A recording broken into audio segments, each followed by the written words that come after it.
तेरा कोई बॉयफ्रेंड है कि नहीं?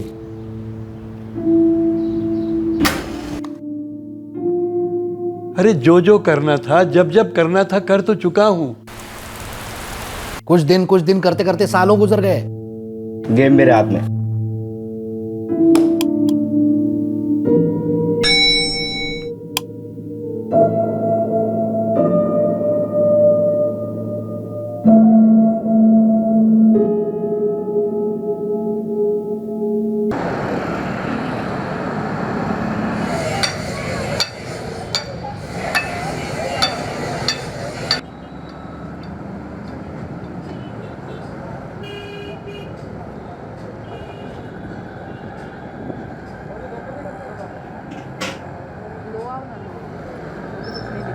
नाश्ता बनाऊं?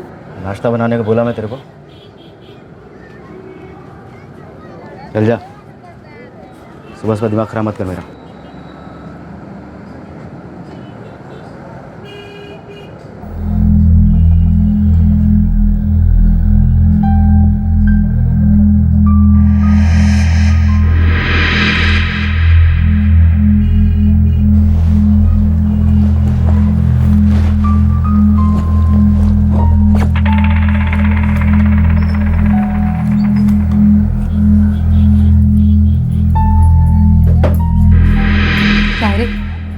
कुछ काम वाम मिला कि नहीं? वो भी शुरू हो गई ना सुबह सुबह भेजा खाने को।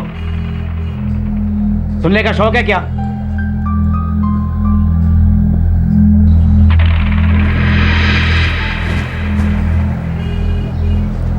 तुम तो कुछ बोलना ही मत बुड्ढे, वरना सन्न करके दूंगा तेरे को मैं।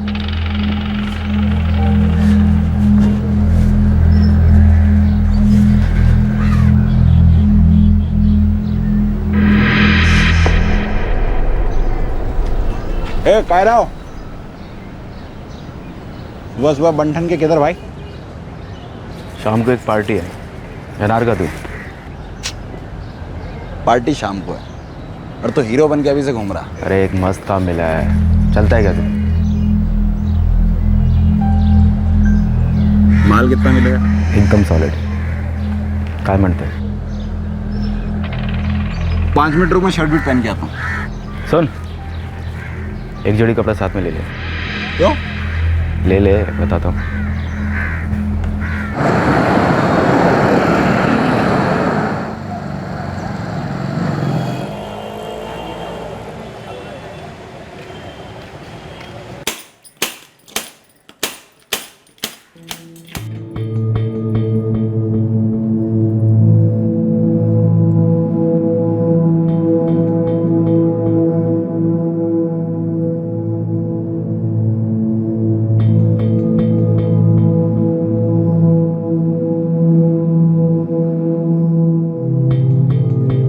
बाय आजोबा. बाय हिमानी बेटा. काही पाहिजे? आते वक्त कुछ लेके आऊं? ना ना बेटा, बस तू वक्त पे आ जाना. हाँ, देर मत करना. जी. यही थी ना मैगजीन जो आपने कही थी? हाँ, यही नहीं पढ़ी थी. विलास भाऊ, नई दवाइयाँ कब कब देनी है हिमायत है ना तुम्हाला? हो हिमानी ताई, सब लिख कर रखा है मैंने. ठीक है, मैं चलती हूँ. बाय आजोबा. ठीक है बेटे.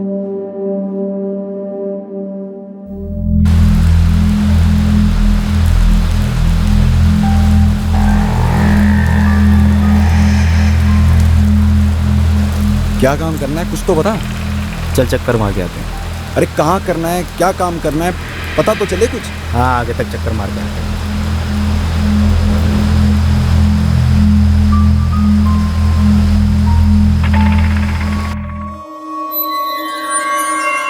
क्या सविता, आज फिर से लेट करा दिया ना तूने मुझे. अच्छा सुन, आजोबा का दोपहर का खाना अभी से बना के मत रख. दोपहर को आके फ्रेश बना, समझी? नहीं होगा ताई, दोपहर को वापस नहीं आ सकती है ना. विलास है ना, गरम करके खिला देगा. ठीक है.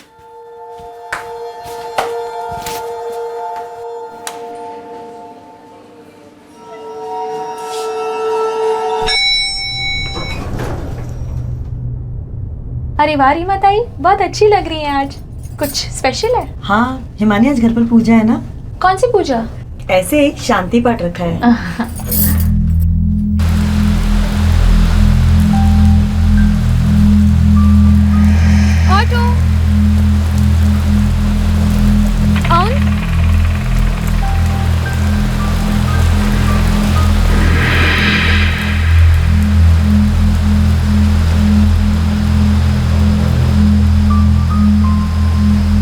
अति हो रही है अब।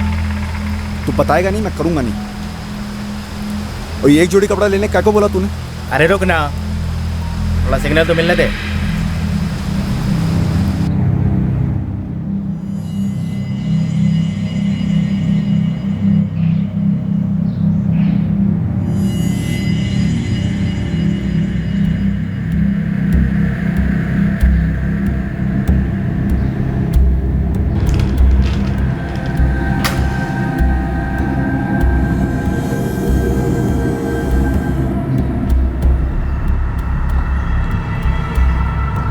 चल मिल गया सिग्नल।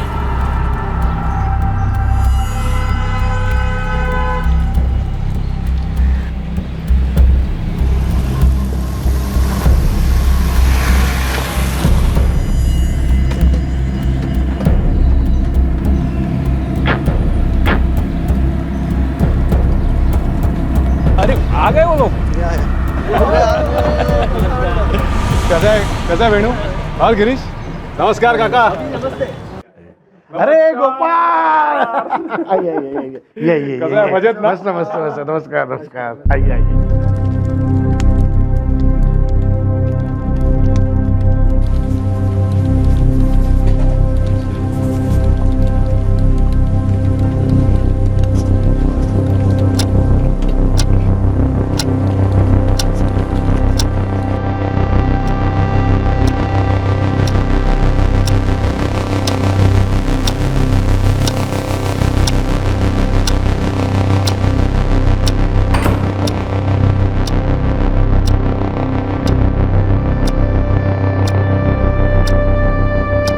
शरण्ये त्र्यंबके गौरी नारायणी नमस्तुते। ओम भौमाय नमः स्वाहा, ओम शुक्राय नमः स्वाहा, ओम ग्रामदेवताभ्यो नमः स्वाहा, ओम ब्राह्मणे नमः स्वाहा।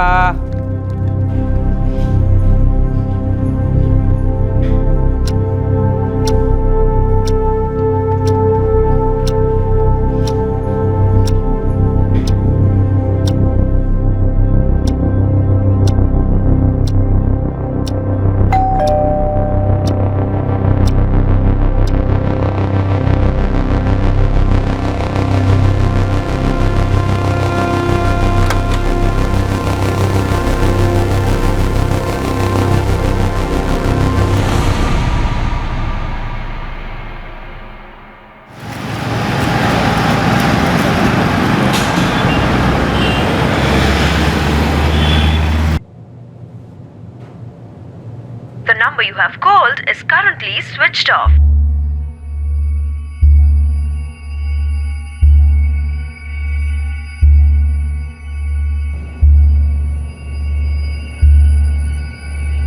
The number you have called is currently switched off.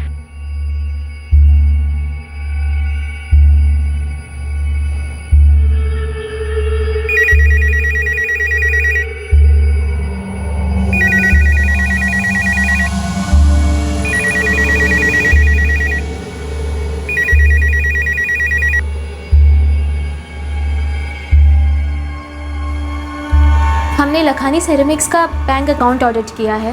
काफ़ी डिस्क्रिपेंसीज हैं, कई सारी एंट्रीज बैंक अकाउंट में टैली नहीं हो रही है। आप एक बार चेक कर लीजिए।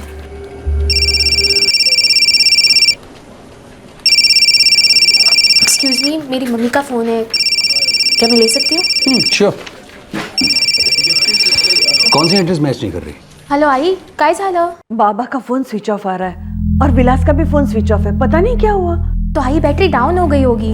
अरे 1 घंटे से ट्राई कर रही हूँ, लैंडलाइन पे भी फोन किया था, सिर्फ रिंग बज रही है, कोई उठा ही नहीं रहा। तो वॉल्यूम बढ़ाकर टीवी देख रहे होंगे। आई मैं थोड़ी देर में आपको फ़ोन करूँ क्या? मैं एक मीटिंग में हूँ, मैं भी आजोबा को ट्राई करती हूँ, ठीक है?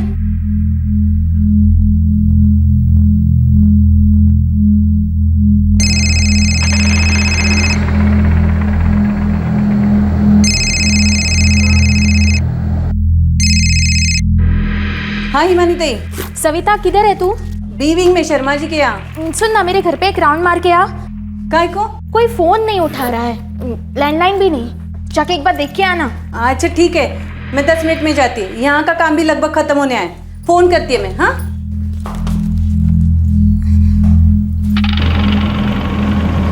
आई, मैं ऑफिस से निकल चुकी हूँ, ऑटो में हूँ। मैंने सविता को भी बोला है जाके चेक करने के लिए। हाँ हिमानी, मैं भी निकल रही हूँ। मुझे कुछ ठीक नहीं लग रहा है। अरे ऐसे कैसे? दोनों का फोन स्विच ऑफ आ रहा है और लैंडलाइन पे भी कोई फोन नहीं उठा रहा है। आई तो टेंशन मत ले, बस आ जा जल्दी से। हाँ निकलती हूँ।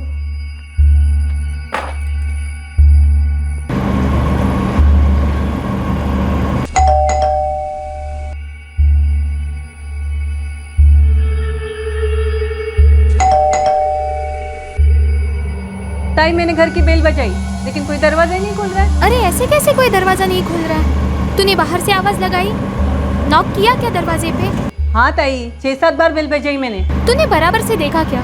दरवाजा बाहर से बंद है या अंदर से? अंदर से बंद है। ये पुजारी वॉचमैन को भी पूछा मैंने, तो वो बोला कि विलास भी नीचे नहीं आया और साहब भी नीचे नहीं आए। ठीक है, मैं 10 मिनट में पहुंच रही हूँ। भैया जरा जल्दी चलाइए प्लीज।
एक कत्ल के प्लान को अंजाम दिया गया था और प्लान के हिसाब से घर को लूटा भी गया था। यह शातिर ऑपरेशन बहुत ही सुनियोजित, कैलकुलेटेड तरीके से किया गया था ताकि कातिल का खुलासा कभी ना हो सके, और इस केस का खुलासा वाकई में बहुत कठिन साबित होने वाला था।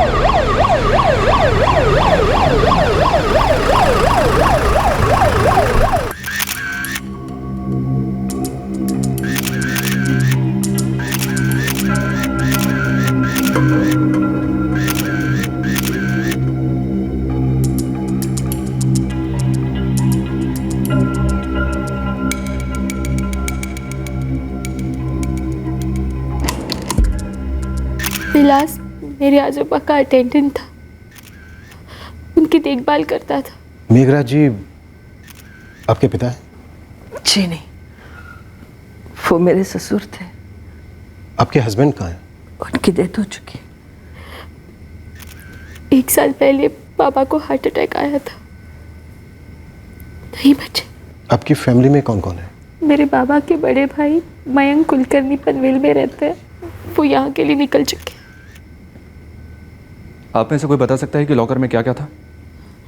जी कुछ खास नहीं, बस कुछ पेपर्स और 20,000 कैश। ज्वेलरी वगैरह? जी नहीं, वो आजोबा बैंक के लॉकर में रखते थे। आपके दादाजी का और विलास का मोबाइल फ़ोन हमें नहीं मिला है। पता नहीं, आजोबा अपना मोबाइल फ़ोन अपने पास ही रखते थे। मैं और आई कब से उन्हें फ़ोन करने की कोशिश कर रहे थे, लेकिन फ़ोन स्विच ऑफ आ रहा था, लैंडलाइन भी कोई नहीं उठा रहा था। सर, दरवाजे पे तोड़कर आने की कोई भी निशानी नहीं है। No forced entry. अच्छा,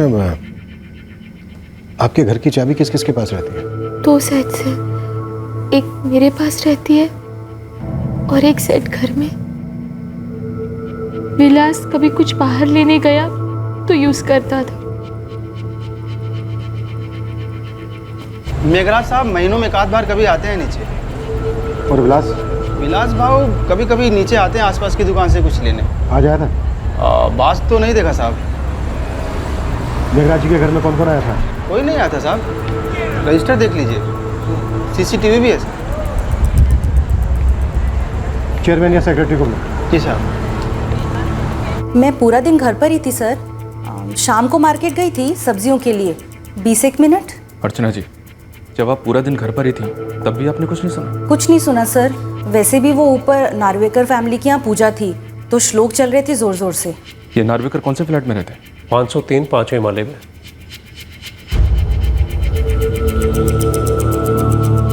हाँ हिमानी, मैंने लोनावाला क्रॉस कर लिया है। 45 मिनट्स में पहुंच जाऊंगा। मैं और आई पुलिस स्टेशन जा रहे हैं मयंक काका।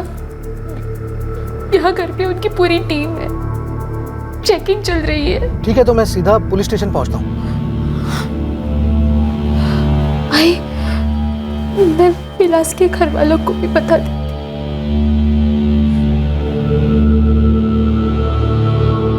हाँ ताई, प्रमिला बोलते। प्रमिला, हमारे घर में अटैक हुआ है। आजोबा और विलास। क्या हुआ उन्हें? दोनों को मार डाला। विलास नहीं रहा।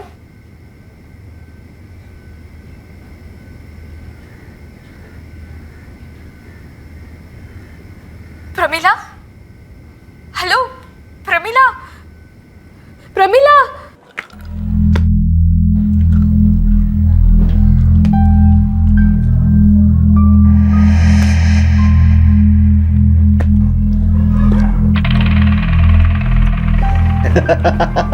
अरे गेम मेरे हाथ में। बोला दादा, सही गुड लक चल रहा है मेरा। सॉलिड कमाई होने वाली है, सॉलिड। क्या है ला?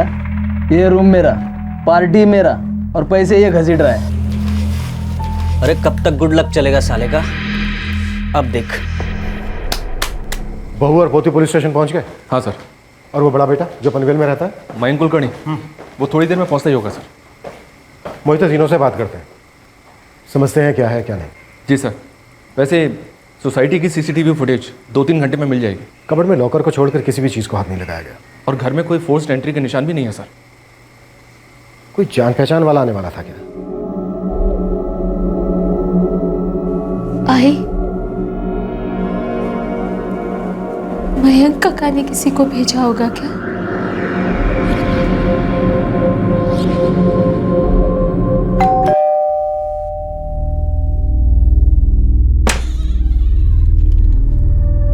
नमस्ते सर। नमस्ते।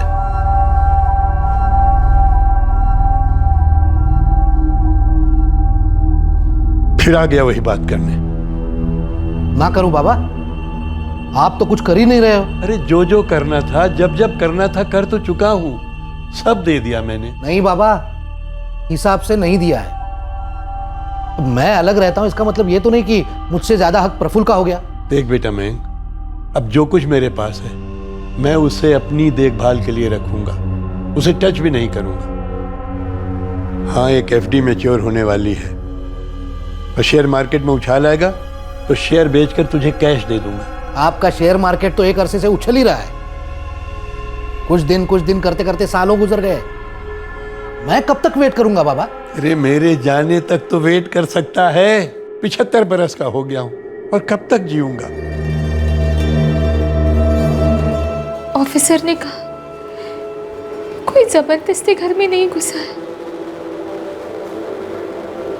तो फिर और कौन हो सकता है? कोई आने वाला था दोपहर में? नहीं सर, मतलब किसी ने ऐसे फोन वोन करके नहीं कहा था कि मिलने आएंगे। तुम्हारे दादाजी के मेल अटेंडेंट विलास के अलावा उस घर में और कौन काम करता है? सविता है बाई, वो खाना बनाती है। और उसके अलावा एक और आती है घर का काम करने के लिए। निर्मला नाम है उसका। दोनों की टाइमिंग्स? सविता 7:30 के आसपास आती है सुबह और 9 बजे तक अपना काम ख़त्म कर देती है। उसके बाद निर्मला आती है। मुझे सविता और निर्मला दोनों के नंबर चाहिए। आप यहाँ नहीं रहती? जी नहीं, मैं डेक्कन रोड पे रहती हूँ। पर आपकी बेटी यहीं रहती थी मेघराज जी के साथ। सर, जैसे कि मैंने कहा, मेरे पापा प्रफुल्ल कुलकर्णी पिछले साल अचानक चल बसे। वही आजोबा का ख्याल रखते थे, इसलिए पापा के जाने के बाद मैं वहाँ रहने लगी आजोबा की देखभाल करने के लिए। पिछले साल तक जब तक तुम्हारे फादर जिंदा थे वो मेघराज जी के साथ ही रहते थे? हाँ, हफ्ते में 5 दिन तो रहते थे और 2 दिन हमारे घर, हमारे डेक्कन रोड वाले घर। तुम्हारे दादाजी बुजुर्ग थे, अकेले थे, तो वो आप लोगों के साथ डेक्कन रोड वाले घर में क्यों नहीं रहते थे? सर, उन्हें अपने घर में रहना अच्छा लगता था। आजोबा और आजी पहले सोलापुर में रहते थे। 3 साल पहले आजी की डेथ हो गई, तो आजोबा ने सोलापुर का बंगलो बेचकर यहाँ पुणे में घर ले लिया। हम तो पहले से यहाँ थे, डेक्कन रोड पे हमारे घर में। तुम्हारे फादर के बड़े भाई, तुम्हारे काका मयंक कुलकर्णी पनवेल में रहते हैं। जी सर। कहाँ है मेरे बाबा? उनकी बॉडी कहाँ है? पोस्टमार्टम में। आप मयंक कुलकर्णी? कुछ बताएंगे भी, ये सब कैसे हुआ? मुझे मेरे बाबा को देखना है। एक डबल मर्डर केस। कुछ जाहिर संदिग्ध थे, उनके जाहिर मकसद थे, लेकिन संदिग्ध और मकसद को जोड़ने वाली सड़क पर अतीत के कदमों को ट्रैक करना होता है, जो आखिरकार जुर्म और मुजरिम दोनों पर रोशनी डालते हैं। किसी भी तहकीकात में कभी कभी मकसद गुमराह करते हैं, फिर वो भले कितने ही ऑब्वियस क्यों न नजर आ रहे हों।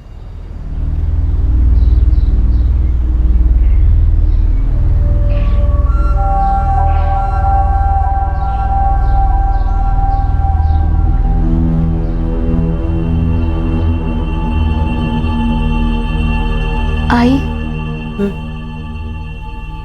मयंक काका के बारे में बता दूं ऑफिसर को?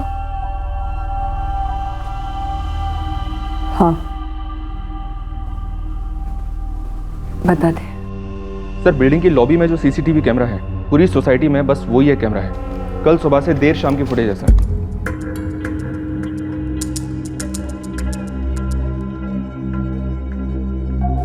ये रीमा नार्वेकर है सर, फ्लैट नंबर 503 में रहती है, जिसके यहाँ पूजा थी।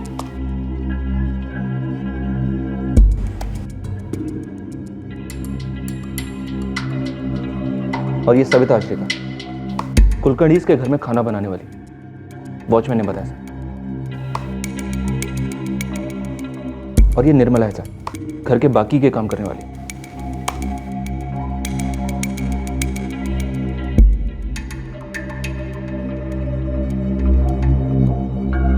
सर, उस दिन ये सारा ग्रुप पूजा के लिए आया था नार्वेकर फैमिली के यहाँ, फ्लैट नंबर 503 में, मेघराज कुलकर्णी के फ्लैट के 1 फ्लोर ऊपर।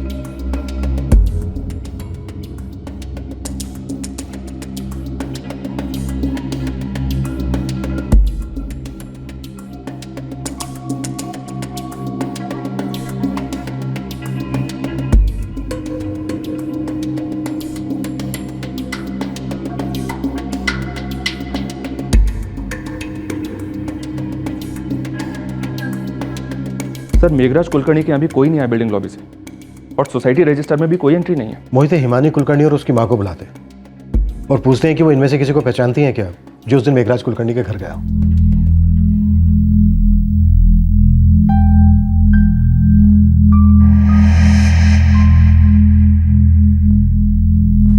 सर, हम इनमें से किसी को नहीं पहचानते। ये वो सारे लोग हैं जो उस दिन आपकी बिल्डिंग में आए थे। लेकिन हम इनमें से किसी को नहीं जानते, सिर्फ रीमा को जानते हैं, क्योंकि वो हमारे ऊपर वाले फ्लैट में रहती है, और कुछ बिल्डिंग में रहने वाले लोग।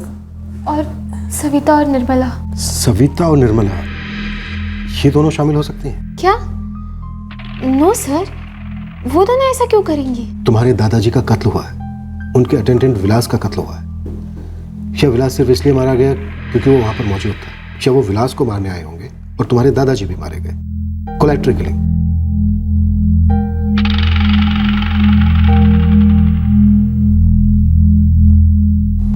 क्या बात है हिमानी, कुछ कहना चाहती हो? सर, मेरे मयंक काका मेरे आजोबा की जान खा रहे थे पैसों के लिए। कौन से पैसे? सर, जैसे कि मैंने आपको बताया, वो सोलापुर का बंगलो बेच के जो पैसे मिले थे, वो पैसे। मैं किसी और के पैसे मांगने नहीं जाता था। वो जायदाद पुश्ते नहीं थी। बेचने के बाद उसके 3 बराबर के हिस्से हुए थे। एक हिस्सा मेरे छोटे भाई प्रफुल्ल को गया था, दूसरा हिस्सा मेरे बाबा का, और तीसरा हिस्सा मेरा था जो मेरे बाबा मुझे दे नहीं रहे थे। मैं अपने पैसे मांगने जाता था सर।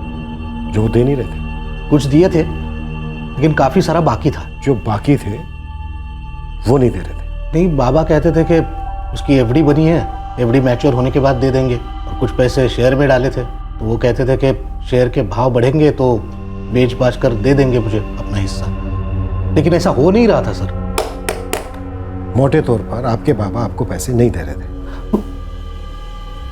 आप कहना क्या चाहते हैं? आप अपने बाबा से पैसे मांगने पूरे झुंड के साथ आते थे? पूरी झुंड?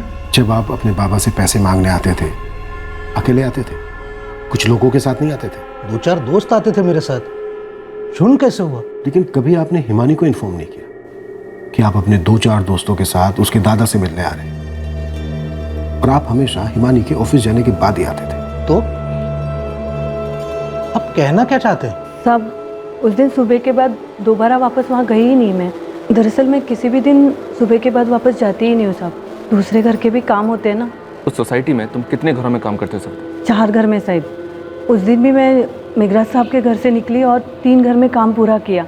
फिर शाम को हिमानी ताई का फ़ोन आया कि जाके घर पे देख ले क्या बात है, कोई फ़ोन नहीं उठा रहा है। तो तब मैं शाम को वहाँ गई थी साहब। सर, अपने बाबा से मिलने के लिए मैं अपनी भतीजी की परमिशन क्यों लूँ? आप अपने बाबा से मिल रहे एक ख्याल रखने वाले बेटे की हैसियत से नहीं, बल्कि पैसे मांगने वाले लेनदार की हैसियत से मिलना चाहते थे, वो भी 2-4 दोस्तों के साथ। सर, हर एक की अपनी अपनी जिंदगी होती है, मजबूरी होती है। मेरा छोटा भाई प्रफुल्ल, ये हिमानी का बाबा, वो यहीं पुणे में रहता था, इसलिए वो बाबा का हालचाल पूछने, उनकी मदद करने जा पाता था। अब मैं दूर रहता हूँ, इसमें मेरी गलती है क्या? तो वैसे भी आप पूछना क्या चाहते हैं? साफ साफ पूछिए ना। क्या आपने अपने बाबा का कत्ल किया पैसों के लिए? क्या करवाया? उनके अटेंडेंट विलास का भी? मुझे लग ही रहा था कि आप लोग ऐसा स्टूपिड सा शक मुझ पर कर रहे हैं। लेकिन एक बात बताइए सर, अपने बाबा को मार कर या मरवा कर मुझे पैसे कैसे मिलते? आप उनके बेटे हो, और इस वक्त इकलौते जीवित बेटे। कुदरती तौर पर मेरे बाबा चंद दिनों के ही मेहमान थे। उनके देहांत के बाद उनकी सारी संपत्ति मुझे वैसे ही मिल जाती। मैं ये मर्डर वर्डर का क्यों सोचता, वो भी अपने बूढ़े बाबा का? और कुछ नहीं। बॉडी कब मिलेगी? जल्दी। कितनी जल्दी? बहुत जल्दी। किसने मारा मेरे पति को? कौन थे वो लोग? संगाना मैडम। अभी तो कुछ पता नहीं चल पाया प्रमिला।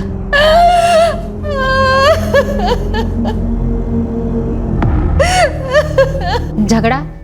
कैसा झगड़ा साहब? बूढ़े मालिक मेघराज के साथ या उसके सहायक विलास के साथ? साहब, किसी से भी पूछो, मैंने हमेशा काम से काम रखा है, कभी किसी के साथ कोई झगड़ा नहीं हुआ है। उन दोनों को किसने मारा निर्मला? मैं तो उस दिन काम करके चली गई थी, सुबह आके देखा तो पता चला कि ऐसे ऐसे करके हुआ है। साहब, किसी को भी पूछो।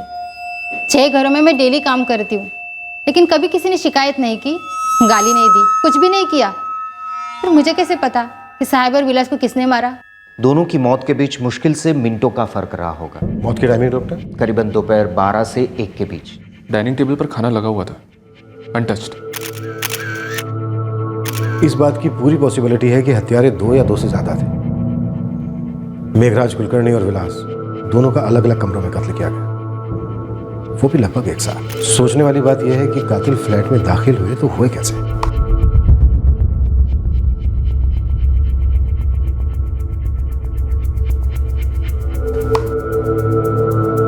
11:30 बजे से लेकर 2 बजे के बीच कोई बिल्डिंग में एंटर ही नहीं हुआ, सिवाय कुछ बिल्डिंग रेजिडेंट्स के। शायद हत्यारे पहले से आए होंगे सर, काफी पहले से।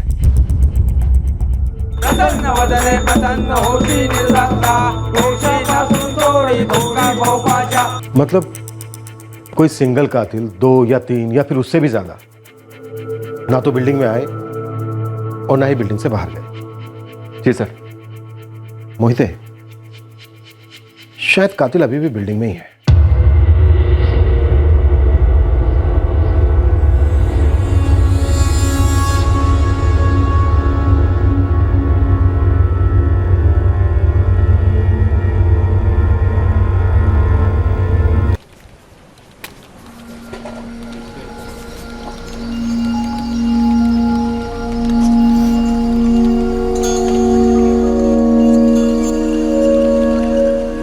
मानी, तेरा कोई बॉयफ्रेंड शॉयफ्रेंड है कि नहीं? आप जैसा कोई मिला नहीं आजोबा। चल झूठी कहीं की, तू एकदम जिद्दी है, बिल्कुल अपनी दादी की तरह। उन्हीं का खून है ना? वो तो मैं हूँ। अरे पागल, एक अच्छा सा अपनी उम्र का लड़का ढूंढ ले, ताकि जब तू मेरी उम्र की होगी तो तेरे देखभाल कर सकेगा जैसे तू मेरी देखभाल करती है। पर मैंने तो बचपन में ही डिक्लेयर किया था आजोबा कि मैं अगर शादी करूंगी तो सिर्फ अपने आजोबा से। अच्छा चल, मैंने तुझे परमिशन दे दी, अब तो ढूंढ ले कोई स्मार्ट लड़का, बिल्कुल भी जेलस नहीं फील करूंगा। हाँ, प्रॉमिस।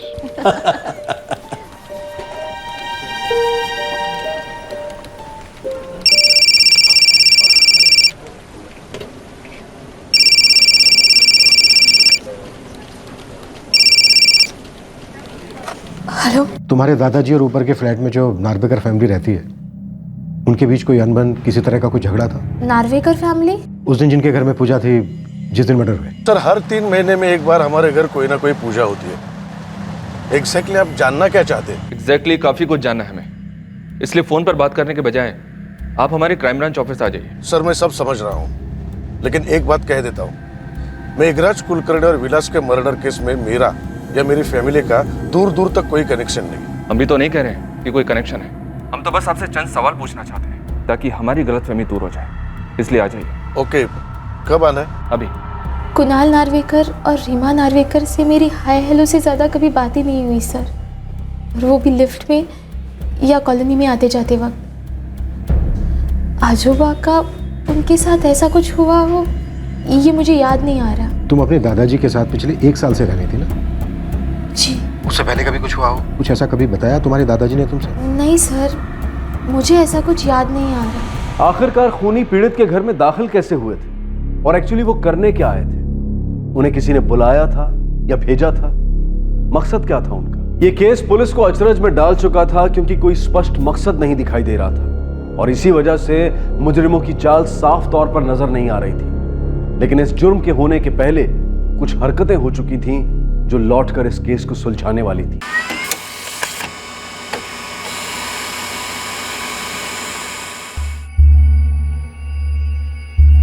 प्रमिला, आपको आपके पति का शव जल्दी मिल जाएगा। मॅडम, कोणी मारले माझा नवऱ्याला?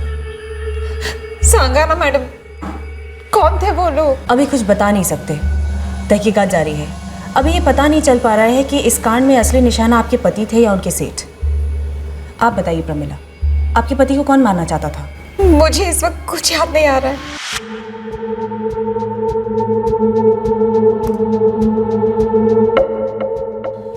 ये गोपाल है, गोपाल जाधव, मेरे एजेंसी का सप्लायर है। किस चीज की एजेंसी? मैं पीवीसी पाइप का डीलर हूँ। और ये बाकी के लोग कौन है?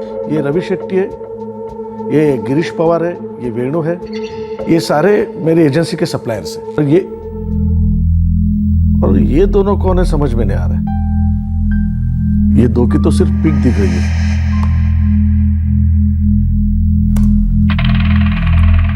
ये दोनों पहले भी पूजा में आए हैं? ये रवि और गिरीश है जो बात कर रहे हैं, और ये दो। और सर, आप ये सब क्यों कर रहे हैं? आपके घर के ठीक 1 फ्लोर नीचे जो 2 मर्डर हुए हैं, हमें लगता है कि घर में कोई जबरदस्ती नहीं घुसा, बल्कि घर के अंदर गया और अंदर से उसके लिए दरवाजा खोला गया। तो हम ये जानना चाहते हैं कि कौन है वो शख्स जो घर के अंदर गया और कैसे गया? आप मुझे क्यों पूछ रहे हैं? हमें लगता है उस दिन पूजा में जो आपके घर लोग आए थे, उन्हीं में से किसी ने मर्डर किया। क्या? आपके घर की पूजा को आड़ बनाकर कोई मेघराज कुलकर्णी के घर गया। कैसे सर? उस घर में कत्ल करने वाला मेरे घर आया ही कैसे? और उन्हें पता कैसे चला कि मेरे घर पूजा है? उस दिन पूजा में जो लोग आए थे, वो आपको याद है कौन कौन आए थे? जी नहीं, एकदम सबको याद नहीं कर पाऊंगा, मेरी पत्नी से पूछना पड़ेगा। आप अपनी पत्नी से बात कीजिए और एक लिस्ट बनाइए कि आपके घर उस दिन पूजा में कौन कौन आए थे, और खास करके वो जो मेघराज कुलकर्णी की फैमिली को भी जानता हो।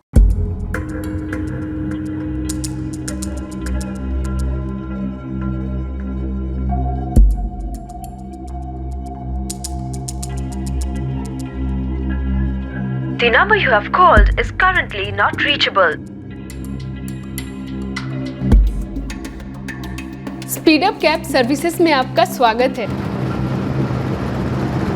सर, इस नंबर से 2 दिन पहले हमने एक कैब बुक की थी। मुझे पता लगाना है 2 दिन पहले ये कैब किसने बुक की थी, पिकअप कहाँ से था और डेस्टिनेशन क्या था।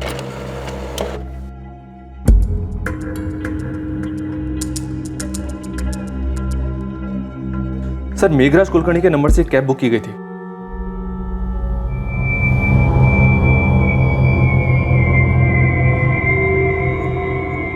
हेलो, हाँ मैडम, एक कैब बुक करानी है मेरे को। सर, कैब बुक की गई 2:25 पर और पिकअप टाइम दिया गया 3:20।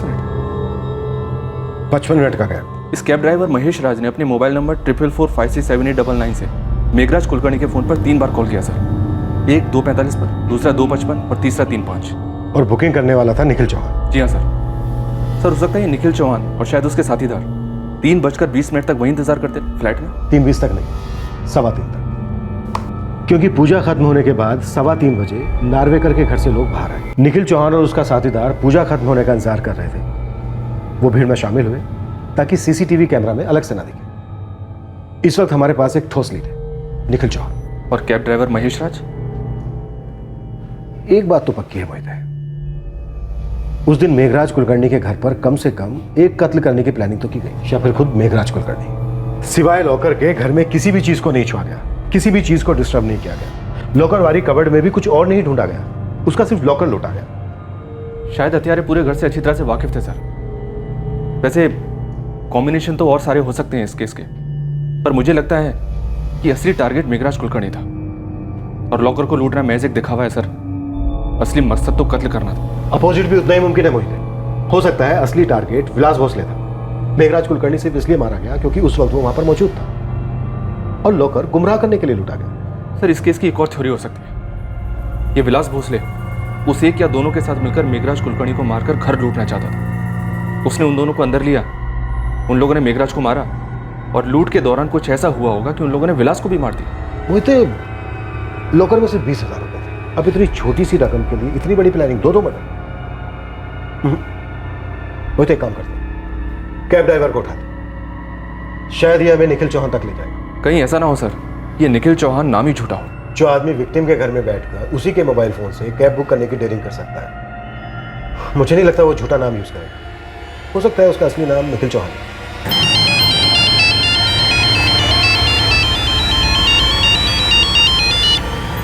हेलो, हाँ जी, मैं महेश राज बोल रहा हूँ। आप कौन?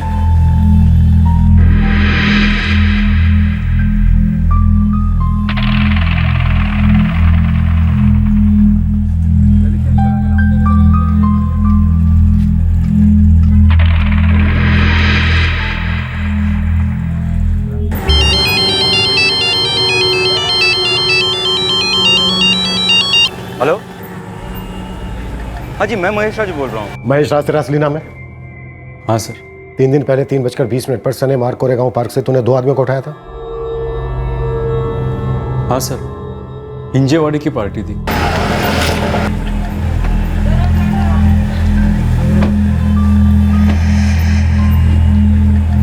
$128 हुआ सर।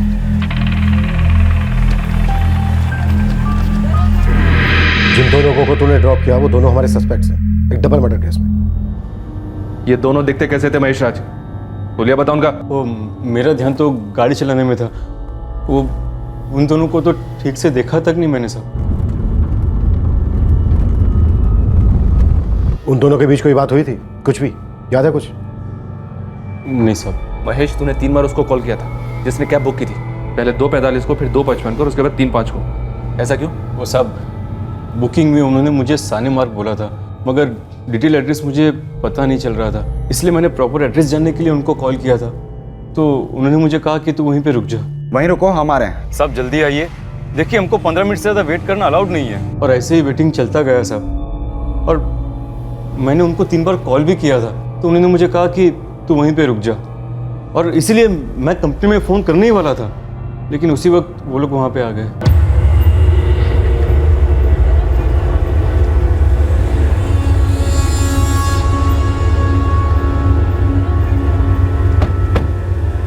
साहब पूरा 25 मिनट वेट हो गया। चल आ गया ना, गाड़ी निकल फटाफट। आप पर जाना कहाँ है? नीचे बड़ी ले ले। जो कुछ भी तुझे याद है बता दे। उम्र, शक्ल, कपड़े, कुछ भी। उन लोगों को पिकअप करने से पहले मैंने 4 पिकअप किए थे, उनके बाद और 5 पिकअप किए थे। शक्ल वगैरह कहाँ याद रहती है साहब, अपना भी दिमाग है, कैमरा तो है नहीं।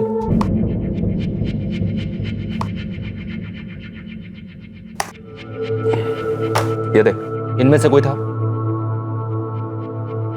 इनमें से कोई नहीं था साहब। ये दो जो पीठ दिखा के खड़े हैं, ये वो है क्या? साहब इनके तो चेहरे नहीं दिख रहे। हमारा स्केच आर्टिस्ट आएगा अभी, तू जो बताएगा उसके हिसाब से वो इनका स्केच बनाएगा। दिमाग पर जितना जोर डाल सकता है डाल, इनका स्केच बनवाने में हमारी मदद कर। और याद रख, 2 लोगों का कत्ल हुआ है। वासांसी जीर्णानि यथा विहाय नवानि गृणाति नरोग्य प्राणी तथा शरीराणि विहाय जिन्नन्नि संयति नवानि देहि नयनं छिन्दन्ति शस्त्राणि ननं दहति पावक नाचयनं क्लदन्त्यापो नाशोचयति मारुतः। ओम ब्रह्मा मुरारी स्फुरान्तकारी भानु शशि भूमि सूतो बुधश्च गुरुश्च शुक्रो शनि राहु केतव सर्वे ग्रह शांतिकरा भवन्तु, सर्वे ग्रह शांतिकरा भवन्तु। ओम ध्वा अंतरिक्ष शांति प्र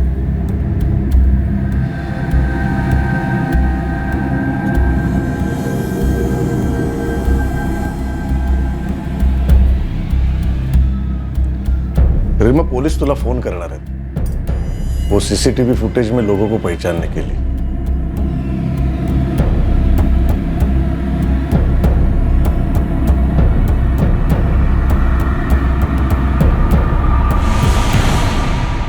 हिमानी, बाबा की विल कहाँ है? उन्होंने कोई विल बनाई भी थी या नहीं? मुझे नहीं पता कि उन्होंने कोई विल बनाई थी या नहीं। उनके बैंक लॉकर में चेक करना होगा। और कब चेक करोगी बैंक लॉकर?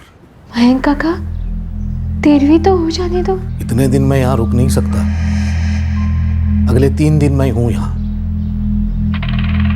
चेक करो और बताओ मुझे कि विल में क्या लिखा है बाबा ने।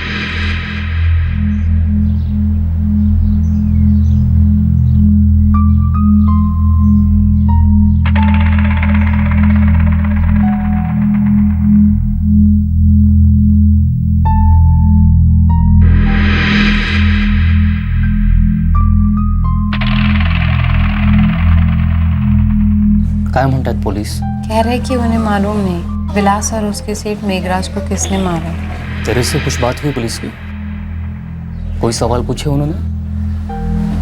नहीं तो मुझसे क्या पूछेंगे? नहीं, वो ऐसे ही।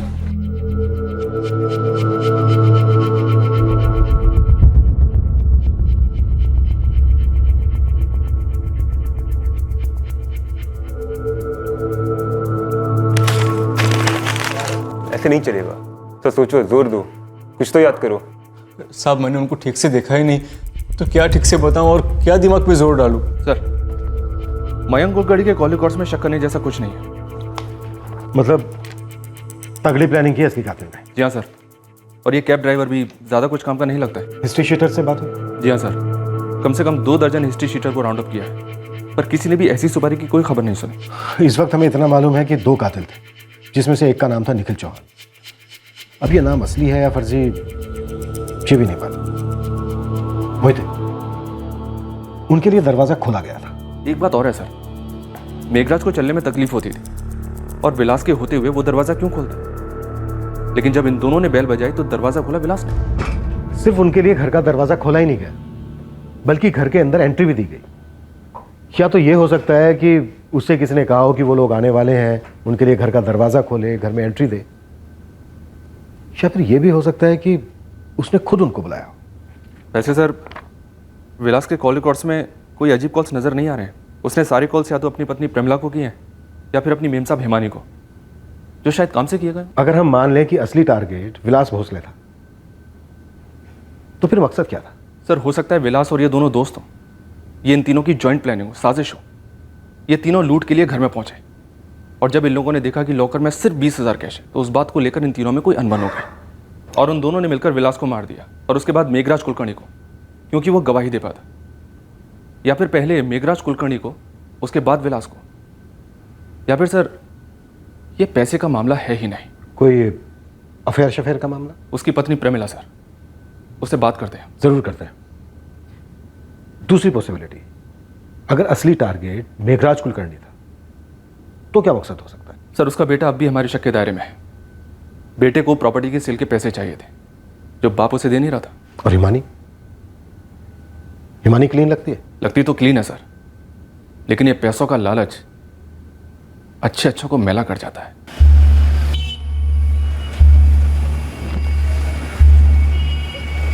ऑटो।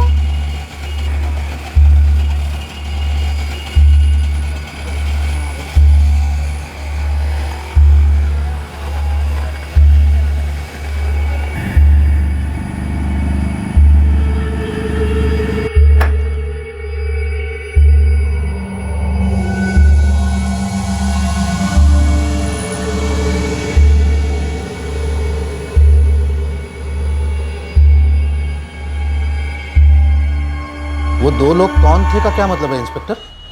मतलब क्या कहना क्या चाहते हैं आप? मैं ये कहना चाहता हूं, वो दो लोग आपके दोस्त जो आपके साथ आते थे जब आप अपने पिता से मिलने आते थे, कौन है? बस मेरे दोस्त हैं इंस्पेक्टर। उनका उस वक्त काम होता था तो मेरे साथ पुणे आते थे और साथ में लौट जाते थे। मुझे आपके उन दोनों दोस्तों से मिलना है मैम जी। सॉरी इंस्पेक्टर, 1 महीने से ज्यादा का फुटेज रखना मतलब हमें कई हार्ड डिस्क खरीदनी पड़ेगी, इसलिए हम कुछ दिनों से ज्यादा का फुटेज रखते ही नहीं।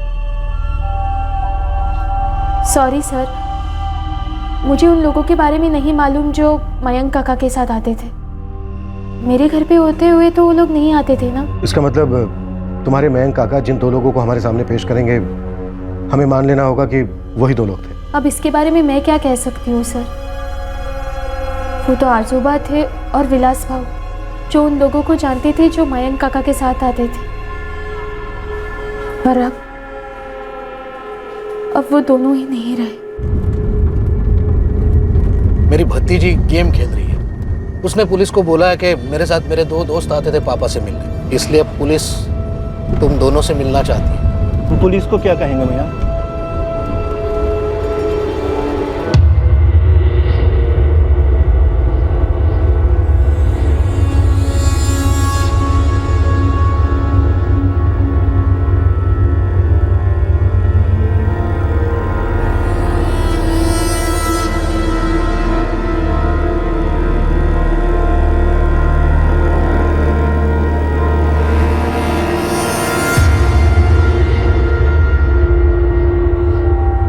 आप जरा डिटेल में बताएंगे, आप जानना क्या चाह रही हैं? हिमानी कुलकर्णी के बारे में मुझे सारी इन्फॉर्मेशन चाहिए, पर्सनल, प्रोफेशनल, सब कुछ।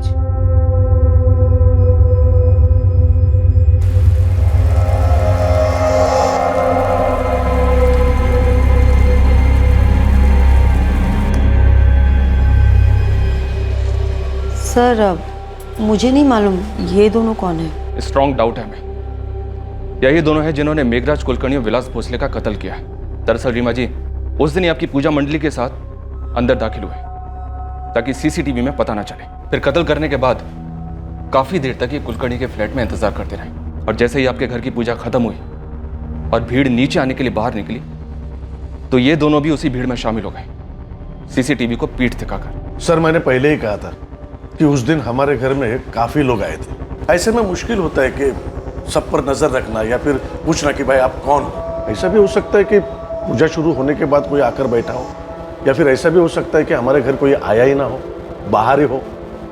सिर्फ लॉबी से अंदर आने के लिए या बाहर जाने के लिए हमारे घर आई भीड़ का इस्तेमाल किया हो। अच्छा रीमा जी, उस दिन आपने किसी ऐसे को देखा जो आपकी पहचान का नहीं था?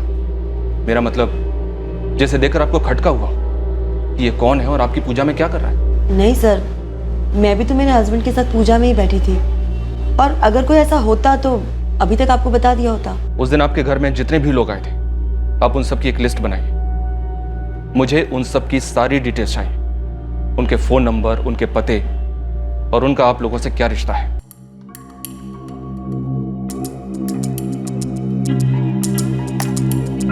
सर, ये रवि है, ये वेणु है, ये गिरीश है और ये राजीव है। लेकिन ये दोनों कौन है मैं नहीं जानता। ये हमारे साथ नहीं थे। जी नहीं साहब, मुझे भी मालूम नहीं ये दोनों कौन है। नहीं सर, सर इनके चेहरे तक तो दिख नहीं रहे, तो पहचानने का तो सवाल ही कहाँ से आता है। पर एक बात है सर। क्या? सर वो दूसरा वीडियो देखिए जहां हम सब पूजा के बाद बाहर आ रहे हैं। सर एक बात नजर में आई, सर वो देखिए, सर इन दोनों के कपड़े बदले हुए हैं, लेकिन मुझे डाउट है ये वही दो लोग हैं जो अंदर आते समय थे।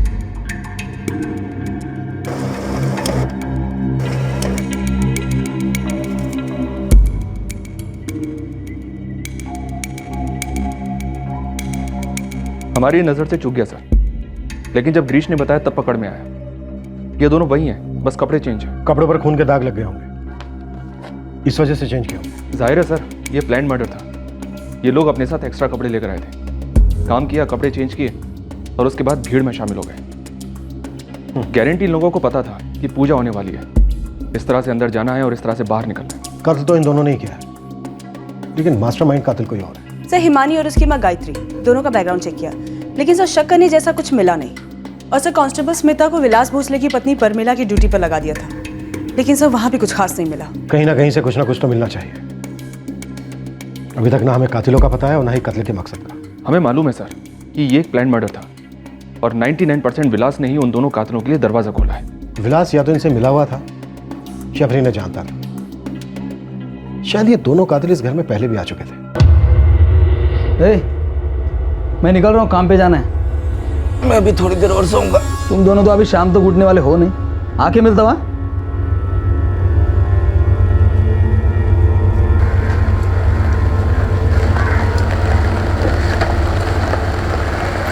वो दो हत्यारे जो उस दोपहर मेघराज कुलकर्णी के फ्लैट में दाखिल हुए, डबल मर्डर करके फरार हुए, वो दोनों पुलिस की पहुंच और नजरों से बहुत दूर थे। उन्होंने एक प्लान को अंजाम दिया था और अभी तक उनका पलड़ा भारी था।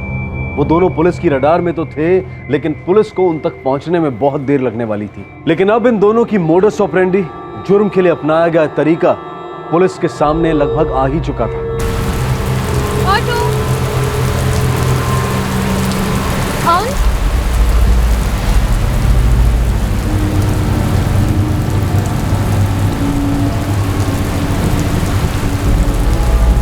तू बताएगा नहीं, मैं करूंगा नहीं। अरे रुक ना, थोड़ा सिग्नल तो मिलने दे।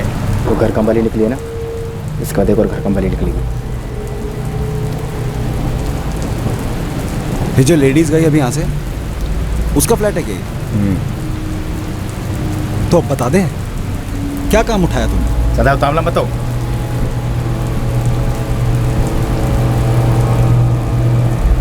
वो देख, एक और कम वाली आ गई।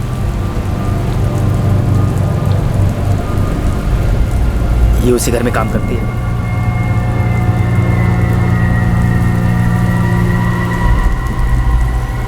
अब आधे घंटे में एक और भाई आएगी, घर कम वाली।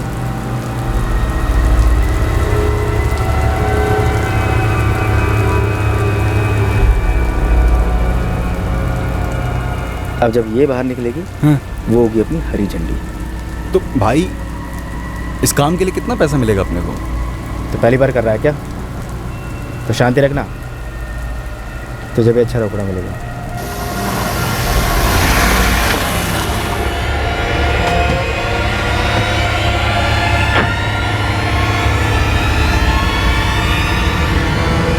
हम जल तो वो लोग आ गए। यार वेणु, कैसा है वेणु? और गिरीश काय काका काय म्हणताय? चला वहिनी, या चला। रास्ता क्लियर है, हम लोगों को इन लोगों के पीछे चलते रहने का। जैसे ही वो लोग लोगी में पहुंचे, टर्न मारने, समझा गया?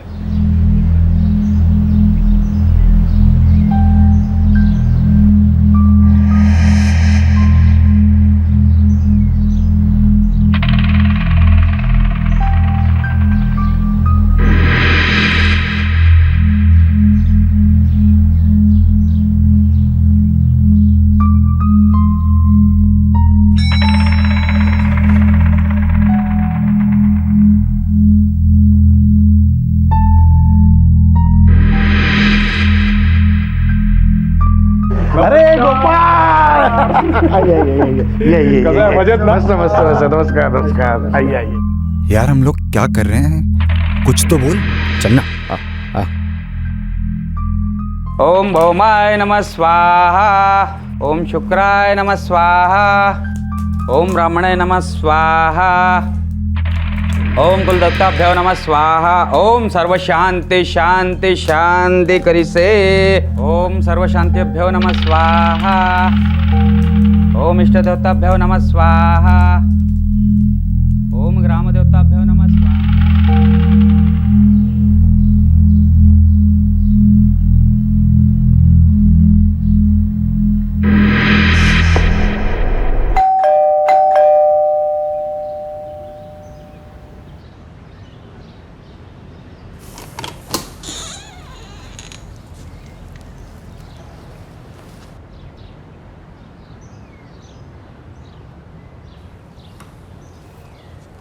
अभी तो सोए है सेठ। तो रुकते हैं थोड़ी देर, पानी तो पिला दो। ठीक है बैठो।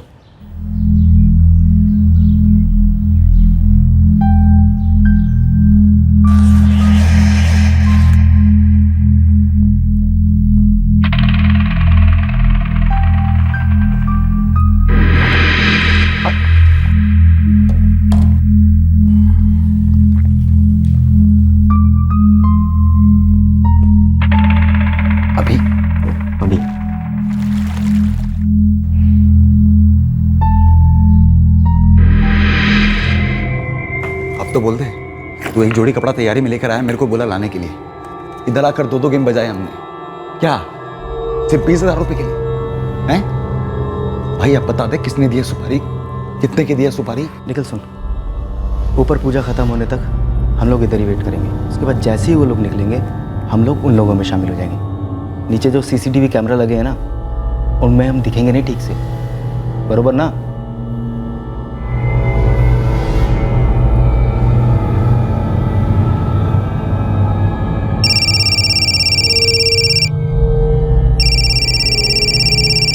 क्या बोलेगा वो? उसको बोल रुकने को, हम लोग आ रहे हैं। चलो तो यार तुम लोग सिर्फ पूजा के टाइम में आते हो, कभी ऐसे भी आया करो। कुणाल भाऊ, हम तो पूजा के बहाने कभी कभी आ भी जाते हैं आपके यहाँ पर। आप तो वो भी नहीं आते। भाभी जी के साथ कभी बनाइए कोई प्रोग्राम, आइए घर पर। जरूर गिरीश भाऊ जरूर। चलिए नमस्कार। चलो।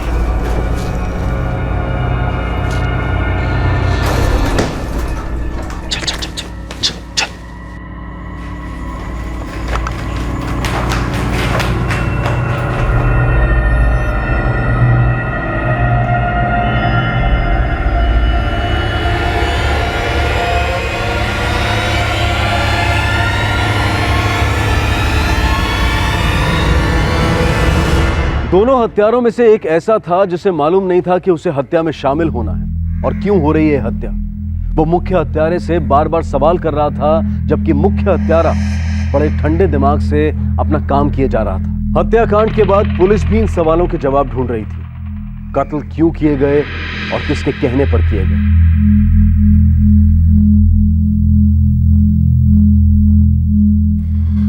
नहीं सर, हम इनमें से किसी को नहीं पहचानते। लेकिन वो थे तो पहचान वाले। उन्हें घर के अंदर लिया गया, एंट्री दी गई और उस वक्त घर में 2 ही लोग थे, तुम्हारे दादा और विलास। अब तुम्हारे दादा ने तो दरवाजा खोला नहीं होगा। नहीं सर, आजोबा बीमार रहते थे, वो दरवाजे तक तो नहीं आ पाते। तो जाहिर सी बात है दरवाजा विलास ने खोला। वो तुम्हारे दादाजी की पहचान के थे या फिर विलास की, जिसके चलते वो घर के अंदर आए। अब हिमानी, हमें यह जानना है कि ऐसा कौन हो सकता है जिसके लिए इतने आराम से विलास दरवाजा खोल देता। दिन भर ऑफिस में रहती हूँ, हफ्ते में 6 दिन। मेरे पीठ पीछे क्या होता है, कौन आता है कौन जाता है, फ्रैंकली मुझे नहीं मालूम। विलास को काम पर कैसे रखा गया था? वो एक एजेंसी के थ्रू आया था। एजेंसी से तुम्हारे दादाजी ने कांटेक्ट किया? जी सर, 1 साल से वो आजोबा के साथ काम करता था। कभी कभी उसकी बीवी भी आती थी, प्रमिला, वो भी घर का थोड़ा बहुत काम कर लेती थी। तुम्हारे दादाजी काफी पैसा छोड़कर गए। जी, क्या बात है सर? हिमानी, क्या ऐसा है कि तुमने हमें वो नहीं बताया है जो इस वक्त हमें पता होना चाहिए। मैं आपके इशारे समझ रही हूँ सर, पर ट्रस्ट मी, मुझे जो जो मालूम था, शक था, मैं आपको सब कुछ बता चुकी हूँ। तुमने हमें जो अपने काका मयंक कुलकर्णी के बारे में बताया, वहां पर हमें कुछ दाल में काला नहीं दिखा। वहां नहीं दिखा तो आप यहाँ ढूंढ रहे हैं? सर मैं बच्ची नहीं हूँ और बेवकूफ़ भी नहीं हूँ। अच्छी तरह से जानती हूँ मेरा पीछा हो रहा है, ऑफिस में इंक्वायरीज हो रही। मेरे आजोबा मेरे बेस्ट फ्रेंड थे, मेरी अच्छी जॉब है, मुझे उनके पैसों में कोई इंटरेस्ट नहीं है, बस उनसे बहुत लगाव था, इसलिए उनकी देखभाल करने के लिए मैं उनके साथ रहती थी। वो खूनी तुम्हारे दादाजी के घर के चप्पे चप्पे से वाकिफ थे। उन्होंने सिर्फ लॉकर ढूंढा। वो घर में तब दाखिल हुए जब घर पर सिर्फ तुम्हारे दादाजी और विलास मौजूद थे। सर हमारे घर से ताल्लुक रखने वाला हर शख्स ये जानता था कि दोपहर में आजोबा और विलास घर में अकेले रहते थे। घर के दोनों भाइयों को भी ये बात मालूम थी और पड़ोसियों को भी। हाउसिंग सोसाइटीज में सभी को एक दूसरे के घरों की खबर रहती है, लेकिन सोसाइटी में इन दोनों आदमियों की किसी को खबर नहीं। मैं अभी भी आपके बात का मुद्दा नहीं समझ पा रही हूँ। आप इसमें किसकी गलती साबित करना चाहते हैं? मेरी? यहाँ किसी की गलती नहीं है, बल्कि दो वेल प्लान मर्डर हुए हैं। और मैं ये जानना चाहता हूँ वो शख्स कौन है जो तुम्हारे दादाजी के घर से खुद के घर की तरह वाकिफ था, लेकिन इतनी नफरत भरी थी उसके अंदर, या फिर लालच, कि उसने घर के मालिक को ही मार दिया और साथ में उनके अटेंडेंट विलास को भी। जो भी है वो, उन्हें पकड़ लीजिए सर, और हो सके तो मेरे सामने लेके आइए। मैं भी जानना चाहती हूँ उससे कि ऐसा क्या किया था मेरे आजोबा ने उनके साथ। विलास के बारे में सुन के बहुत दुख हुआ सर। तुम्हारी एजेंसी उसे प्लेस करती थी, तो जरा रिकॉर्ड्स देखकर बताइए, कोई रेड मार्क है या कोई क्रिमिनल एक्टिविटी? बिना रिकॉर्ड देखे ही बोल सकता हूँ सर। विलास जैसा अटेंडेंट था ही नहीं। पेशेंट ठीक हो जाते थे फिर भी उसको नहीं छोड़ते थे। और मेघराज कुलकर्णी तो बड़े आदमी थे, उन्हें बेस्ट अटेंडेंट चाहिए था, इसलिए मैंने विलास को उनके पास भेजा था। साहब मुझे नहीं मालूम ये दोनों कौन है। विलास के कोई दोस्त ऐसे दिखते हैं? साहब मेरे पति के दोस्त वगैरह नहीं थे, वो पूरा टाइम अपने काम में ही लगे रहते थे। हाँ कभी बात करते थे तो अपने बड़े भाई मनोज से। क्या कहना चाहोगे मनोज? क्या बोलूँ मैं साहब, भगवान का आदमी था मेरा भाई। कभी कभी शनिवार या रविवार को घर पे आता था, मिलते, बात होती। विलास का कोई दोस्त नहीं था? वो तो मैं कह नहीं सकता साहब, लेकिन उसके पास टाइम ही कहाँ था, हमेशा काम में ही दिल लगा था और कोई आदतें भी नहीं थी उसकी। उसको कोई क्यों ऐसे मार डालेगा, ये मैं सोच भी नहीं सकता। साहब कैसे भी करके दोनों को धर लो साहब, कितनी बेरहमी से मेरे पति को मारा। आखिर क्या दुश्मनी निकाल रहे थे वो लोग, मैं जानना चाहती हूँ, उनके चेहरे देखना चाहती हूँ। नहीं साहब, पहले कभी देखा नहीं इन्हें। याद करो सविता, कभी कोई मिलने आया हो विलास से या तुम्हारे साहब मीग्रा से? ऐसा है ना साहब, एक बार मैं किचन में घुसी ना तो एक ही घंटे में फटाफट पूरे दिन का खाना बनाती थी और वहाँ से निकलती थी, फिर से नहीं लौटती थी साहब। और बाहर कौन आया गया मुझसे कुछ लेना देना नहीं था ना साहब, कसम से कहती हूँ साहब, मैंने कभी किसी को देखा नहीं साहब, मैं बस काम से काम रखती थी साहब।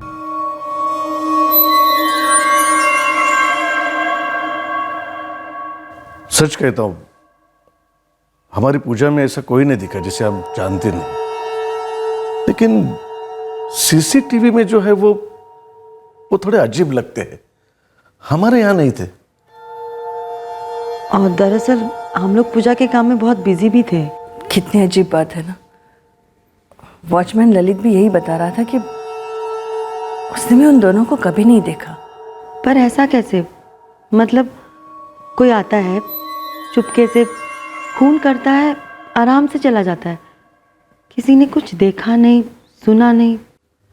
हिमानी क्या सोच रही हो? कुछ नहीं, बस ऐसे।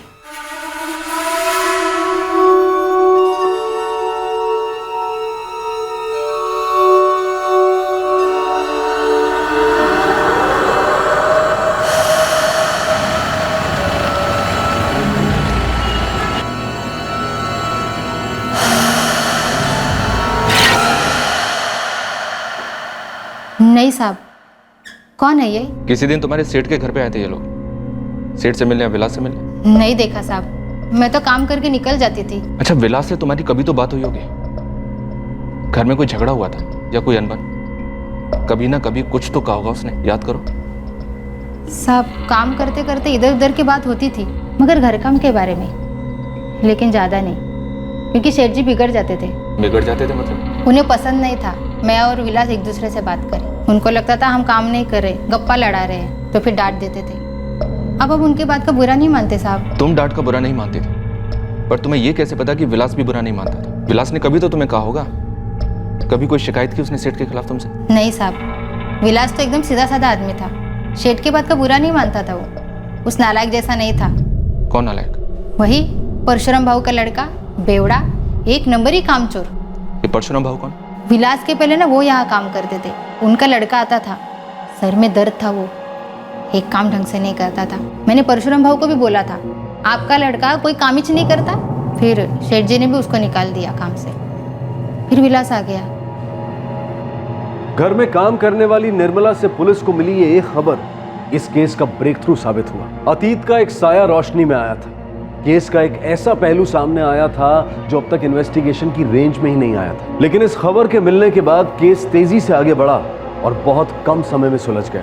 जुर्म का मकसद सामने आया, पर क्या ये मकसद किसी और बड़े मकसद से जुड़ा हुआ था? हाँ, ऑफ कोर्स मैं परशुराम भाऊ को जानती हूँ। लेकिन इस आदमी का तुमने जिक्र तक नहीं किया। फ्रैंकली सर, मैंने कभी सोचा भी नहीं था कि उनका इस केस से कुछ ताल्लुक हो भी सकता है। इनका बेटा भी काम करता था तुम्हारे घर में? नहीं, इनका बेटा क्यों काम करने लगा?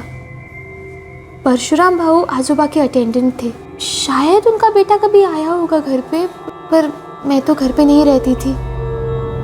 पर काम परशुराम भाऊ ही करते थे, मैं उनके बेटे को नहीं जानती। विलास के पहले परशुराम कदम को अटेंडेंट ड्यूटी के लिए भेजा गया था। ये परशुराम कदम का बेटा भी उसके साथ काम करता था, सुना है पियक्कड़ है? हाँ सर, एक नंबर का निकम्मा है वो अविनाश। अगर अविनाश कदम निकम्मा है, शराबी है, तो ये परशुराम कदम उसे अपनी जगह काम पर क्यों भेजते थे? शायद कुछ काम सीख जाए इसलिए, लेकिन लेने के देने पड़ गए सर। ये अविनाश काम चोरी के अलावा बदतमीजी भी करने लगा। मेघराज साहब को उल्टे सीधे जवाब देने लगा, बस कंप्लेन आ गई।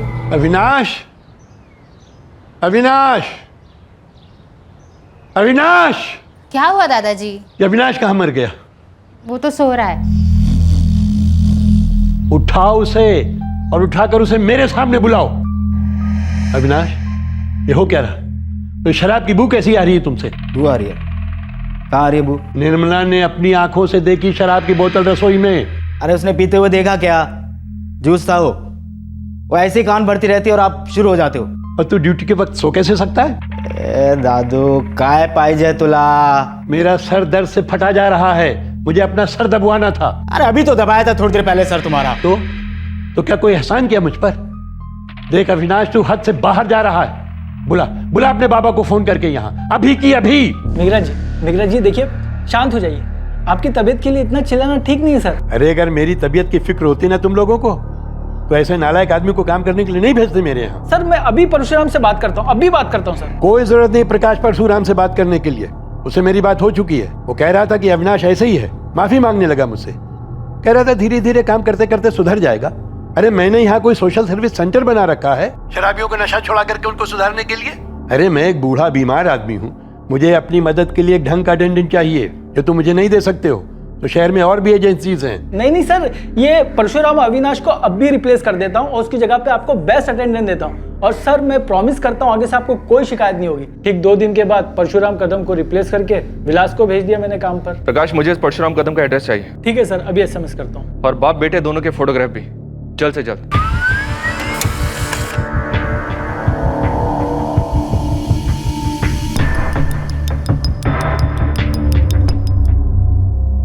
जी नहीं, मुझे ये बात पहले मालूम नहीं थी सर। ये बात तब की होगी जब मैं अपने पापा के घर में रहती थी। मुझे यहाँ आए बस 1 साल हुआ है। जब मैं आजोबा से मिलने आती थी तब परशुराम भाऊ से मिलती थी। पर ये इनका बेटा अविनाश, इसे मैंने पहले कभी नहीं देखा है। लेके आओ दोनों को।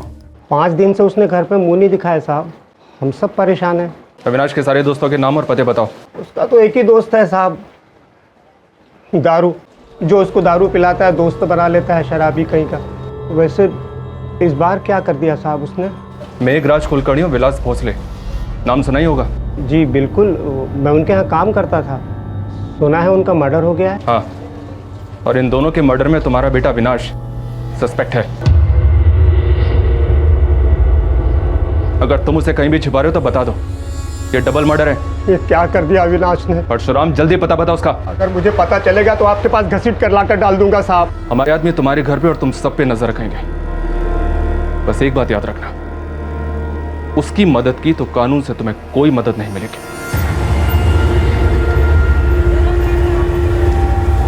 साहब, इस अविनाश कदम को मेरे लड़के ढूंढ रहे हैं, लेकिन आपने जो उसका दूसरा साथीदार बताया था, निखिल चौहान, हाँ, वो चाय की टपरी पर चाय पी रहा है।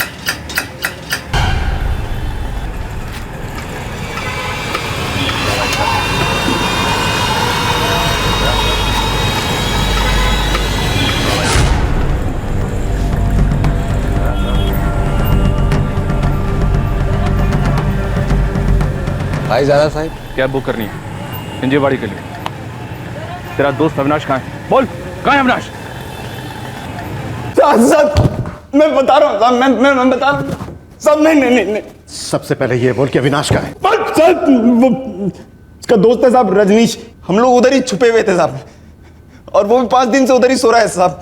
मैं मेरी आई की कसम खा रहा हूँ साहब, मेरे को मालूम नहीं था कि मर्डर वर्डर का प्लान है साहब। मेरे को लगा चोरी करने का है। मैं सच कह रहा हूँ साहब, नहीं तो मैं जाता ही नहीं साहब मैं उधर। और ये रजनीश रहता कहाँ है? इंजीवाड़ी में साहब। मुझे कोई फोटो दिखा है 2 लोगों के। मैंने तो बोला मैं तो नहीं पहचानती।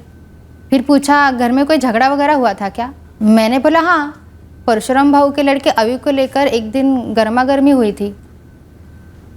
क्या? लेकिन निर्मला, तुमने मुझे ये बात पहले क्यों नहीं बताई? अरे ताई, मुझे तो लगा आपको सब कुछ मालूम है। लेकिन इस अविनाश कदम को और उसके साथीदार निखिल चौहान को पता कैसे चला कि हमारे घर पूजा है? कुछ समझ में नहीं आ रहा। कहीं ऐसा तो नहीं कि विलास उन लोगों के साथ मिला हुआ था?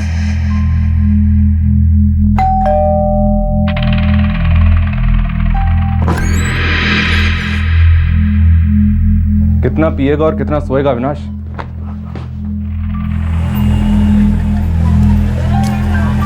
पुलिस ने अविनाश कदम को धर लिया है प्रमिला। उसने और उसके एक दोस्त निखिल चौहान ने मिलकर विलास और मेघराज सेठ का मर्डर किया था। किसने भेजा था? मतलब किसके कहने पर तूने ये कांड किया? पैसा सटक गया था मेरा। वहां भी कर सो गया था। उन्होंने तुझे नौकरी से निकाल दिया, तुझे गुस्सा था उन पर। लेकिन कत्ल करने का आइडिया किसका था? पैसे किसने दिए? नाम बोल उसका। उस बुड्ढे की वजह से कहीं काम नहीं मिल रहा था मेरे को। जिंदगी खराब की ना मेरी। रोज नशे में जाएगा तो कौन काम पर रखेगा?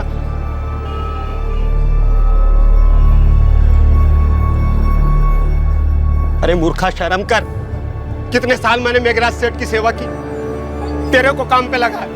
सोचा कि तू काम को आगे बढ़ाएगा और मैंने दूसरा काम पकड़ा। अब देख, न तेरे पास काम है न मेरे पास काम है। प्रकाश भाई मेरे को काम पे लेने के पहले 10 बार सोचते हैं। वो खुद बोले मेरे से, वो डरते कि कहीं तू ना टपक पड़े। आगे तो कल रात से मेरा दिमाग खराब है।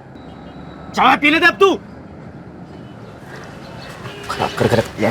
कैसा हैवान है रे तू, बाप पे हाथ उठाता है। अरे मेल्या, लाज नाही वाटत तुला?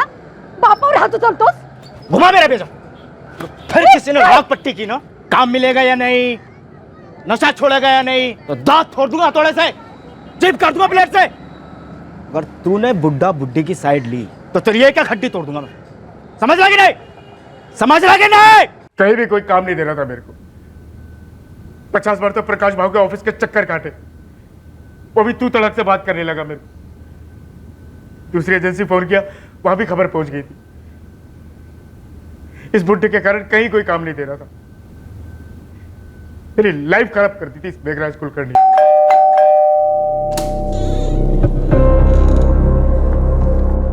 अरे अविनाश, तू इधर? मेघराज सेठ कशा है? सेठ अच्छे है, पर तू इधर कैसे? वो मैं इधर से गुजर रहा था तो सोचा दादू का आशीर्वाद लेता जाऊं। पर अभी तो सोए सेठ। तो बैठता हूँ थोड़ी देर। विलास बाबू, मैं एकदम बदल गया हूँ। मेरे को दादू को बस एक बात बोलने का। दादू ने जो मेरे को सबक सिखाया ना, मेरी लाइफ एकदम बदल गई।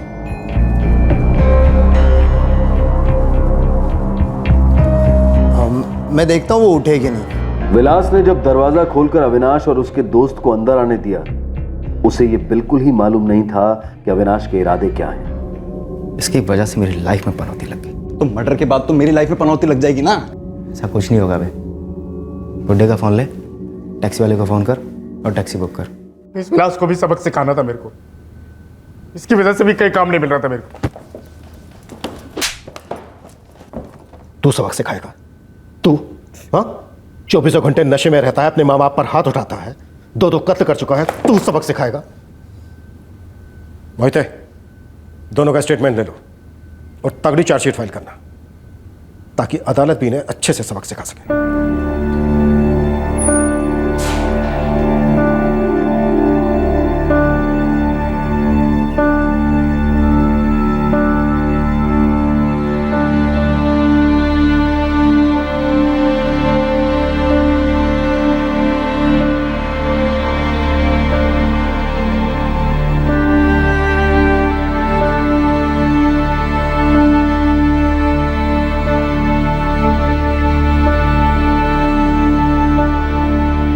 मेघराज और विलास से जुड़े सभी लोग शॉक्ड रह गए इस डबल मर्डर के पीछे के राज को जानकर। विलास भोसले ने दरवाजा खोलकर एक ऐसे आदमी को अंदर आने दिया जिसके दिलो दिमाग में सिर्फ नफरत का लावा उमड़ रहा था, और सीधे साधे विलास को जरा सी भनक तक नहीं थी कि अगले चंद मिनटों में क्या होने वाला था। रही बात बिल्डिंग में आयोजित पूजा की और उस पूजा के मेहमानों की आड़ में कातिलों के बिल्डिंग में दाखिल होने और वहां से भाग निकलने की, तो ये महज एक इत्तेफाक था।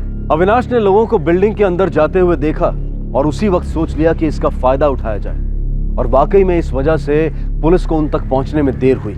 एक कुंठित नाराज कर्मचारी का गुस्सा आसानी से पकड़ में नहीं आता, लेकिन किसी के लिए दरवाजा खोलना या ना खोलना, ये फैसला करना उतना भी मुश्किल नहीं है। अब मैं अनूप सोनी आपसे इजाजत लेता हूं, फिर मुलाकात होगी अगले एपिसोड में एक और चौंका देने वाले केस के साथ।